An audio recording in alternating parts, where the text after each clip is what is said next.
கொடுத்த புகார் என்ன அப்படின்னா, முந்தா நாள் நான் வந்து பட்டினப்பாக்கம் பீச்சில் வந்து ஒரு ஆணோட உட்காந்து பேசிகிட்டு இருந்தேன்.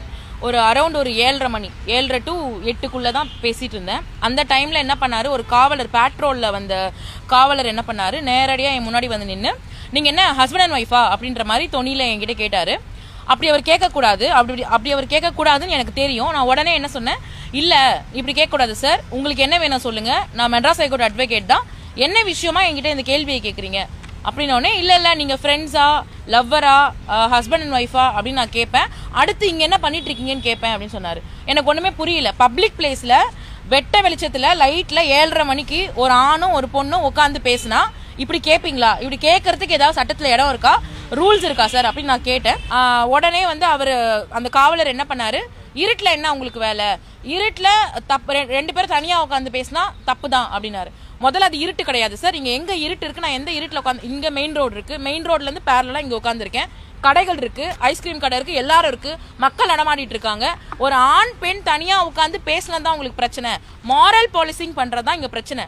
நீங்க வந்து கேள்வி கேட்டு நான் கேள்விக்கு பதில் சொல்ல மாட்டேன்னு சொல்லல, நீங்க கேட்ட கேள்வி தப்பு, நீங்க கேட்ட கேள்வி அடிப்படையிலே தப்பு. பாலியல் தன்மையையும் பாலியல் ஒழுக்கத்தையும் கேள்வி கேட்கிற விதமாகவும், ஒரு பெண்ணுடைய கண்ணியத்தை குலைக்கிற விதமாகவும், சட்டப்படி சட்ட விதிமீறலா கேள்வி கேட்டது அவர் தான். அந்த மாதிரி கேள்வி கேட்கறதுக்கு எந்தவித அதிகாரமும் எந்தவித உரிமையும் ஒரு காவலருக்கு கிடையாது.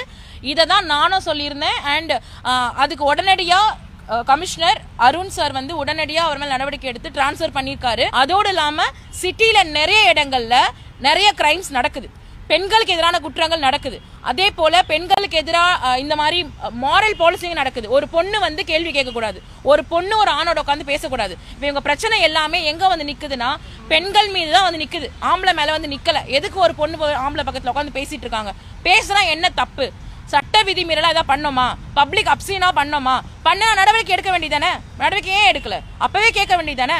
அப்சீனிட்டி எதுவும் பண்ணல, பப்ளிக்ல எப்படி பிஹேவ் பண்ணணும்னு எங்களுக்கு தெரியும்.